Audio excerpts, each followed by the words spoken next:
আগের বছরের মতো এবছরেও কিন্তু রাস্পবেরির এত পরিমাণে ফল হয়েছে। তো এর আগের বছরেও হয়েছিল, তবে যেহেতু আগের বছর প্রথম হয়েছিল তাই অনেকটাই কম ছিল। কম বললে হয়তো ভুল হবে, মানে মোটামুটি ভালোই হয়েছিল। আর তারপর এবছরে এত পরিমাণে হয়েছে যে কোনো অংশে কিন্তু বাকি নেই।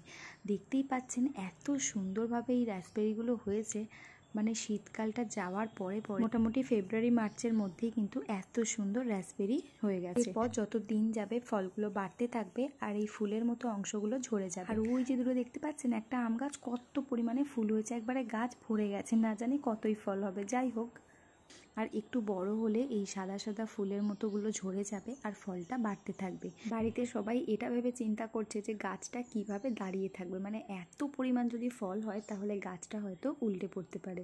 তাই এটাও ভাবা হচ্ছিল যে গাছটায় কিছু একটা সোজাভাবে বেঁধে দেওয়া হবে। তারপরে আবার এটাও শোনা গেল যে গাছে যেহেতু এত ফল হয়েছে, গাছ তার ফল নিশ্চয়ই বহন করতে পারবেন। ওই যে আগেকারের দিনে মা ঠাকুমারা এই ধরনেরই কথা বলতো। তো সবার মোটামুটি কথা শোনার পর মনে হলো যে ঠিক আছে, আরও কিছুদিন ওয়েট করা যাক।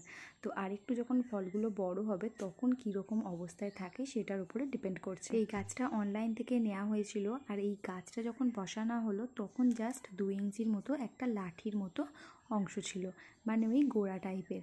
তো তার মধ্যে কোনো রকম শিকড়ও ছিল না, তো সেটাই টবের মধ্যে রেখে দেওয়া হয়েছিল। সবাই ভেবেছিলাম হয়তো হবেই না, মানে জাস্ট শুধু শুধুই এইভাবে লাগিয়ে রাখা হয়েছে গাছ। মানে আমরা কেউই আশা করিনি গাছটা আমাদের এত পরিমাণে ফল দেবে। আর এই ধরনের গাছ যে আমাদের এখানে এত সুন্দরভাবে হবে সেটাও সত্যি বলতে আশা করিনি। এই ক্লিপসটা আমি সকালবেলা নিয়েছিলাম, মানে একেবারে ফার্স্ট মর্নিংয়ে। আর দেখতেই পাচ্ছেন পিছনে এতটা পরিমাণে ধোঁয়া আছে, আর এই ধোঁয়াটা কিন্তু অন্য কিছু না, পুরো কুয়াশা হয়ে গিয়েছিল। প্রায় 2-3 দিন ধরে আমাদের এইখানে প্রচণ্ড পরিমাণে কুয়াশা হয়ে যাচ্ছে, মানে দূরের জিনিস খুব ভালো করে দেখাই যাচ্ছে না। তাই ভিডিওটাও একটু এরকম ঝাপসা লাগছে, ধোয়া ধোয়া টাইপের। গাছটা শুধু উপরের দিকে ফল হয়েছে তা কিন্তু না, একেবারে গোড়া বরাবর এই যে ছোট ছোট শাখাগুলো বেরিয়েছে এগুলোতেও কিন্তু পুরো ভরে গেছে।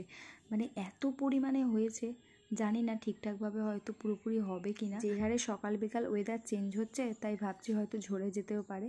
তবে আপাতত যে ভর্তি হয়ে আছে সেটার একটা ক্লিপ নিয়ে রাখলাম। সকালবেলা ঘুম থেকে ওঠার পর এরকম সুন্দর সুন্দর গাছ ছাদের মধ্যে 2-1টা দেখতে পারলে সত্যিই মনটা ভরে যায়।